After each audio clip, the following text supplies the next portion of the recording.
Radius में relation निकालना है।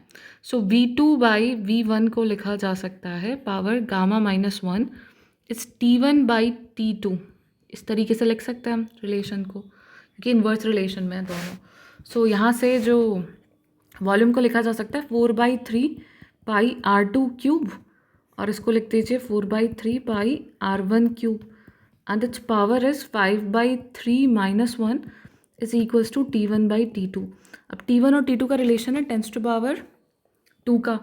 T1 है 3 × 10⁵ केल्विन, और ये हो गया 3 × 10⁻3 केल्विन। 10⁻2 रिमेनिंग रहेगा, यहाँ से ये भी कैंसिल हो गया। सो R2/R1 का क्यूब, और इसकी पावर हो गई यहाँ पे 2/3, एंड इट्स इक्वल्स टू 10⁻2, 100 के इक्वल हो गया। तो यहाँ से क्यूब हो गया, स्क्वायर हो गया, तो हम यहाँ से R2/R1 को लिख सकते हैं 10। तो R2 हमारे पास डायरेक्टली आ गया 10 R1 के इक्वल। तो R1 था 15, तो ये हो गया 150 metre. So option C is the correct answer. तो बहुत सिंपल सा क्वेश्चन है, बहुत ईजिली सॉल्व किया जा सकता है। नेक्स्ट क्वेश्चन पे चलते हैं।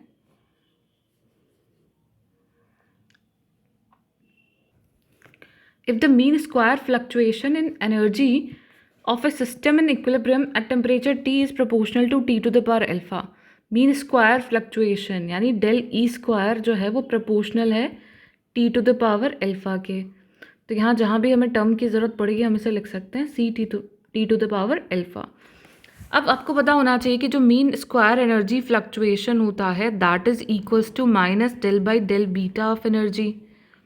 ये हम देख चुके हैं इससे पहले जो डिटेल कोर्स अभी हमने किया उसमें हमने काफ़ी जगह डिस्कस किया था मीन स्क्वायर एनर्जी फ्लक्चुएशन और इसकी आरएमएस वैल्यू का भी। तो यहाँ पर देखिए हमें यदि ई निकालना है तो हम यहाँ ई को लिख सकते हैं minus integration of del E square and del D beta.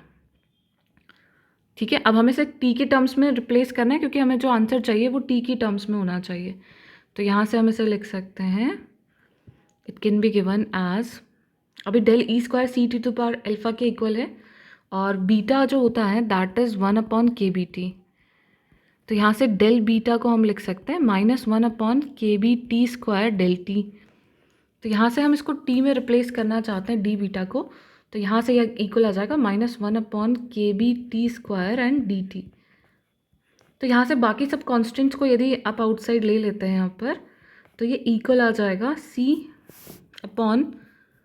C/kB, और ये जो टर्म है T to the power -p आपका कांस्टेंट में आ गया अल्फ़ा -2dt, और इसका आपको इंटीग्रेशन करना है यहाँ पर। तो इंटीग्रेशन जब आप करेंगे तो ये मिलेगा T to the power alpha -2 + 1/अल्फ़ा -2 + 1। ठीक है, मतलब हमें टी का रिलेशन देखना है ना सीधा, तो हम डायरेक्टली यहाँ पे सब कैलकुलेट ही नहीं करेंगे, डायरेक्ट देख लो टी की पावर जो है कम होने वाली है यहाँ पर। सो टी की पावर जो आएगा आपका ई जो प्रोपोर्शनल होगा टी की पावर अल्फ़ा -1 के प्रोपोर्शनल हो जाएगा। सो ऑप्शन देखिए T to the power alpha -1 के प्रोपोर्शनल आ गया। ठीक है, I hope it's clear to everyone. Next question पे चलते हैं।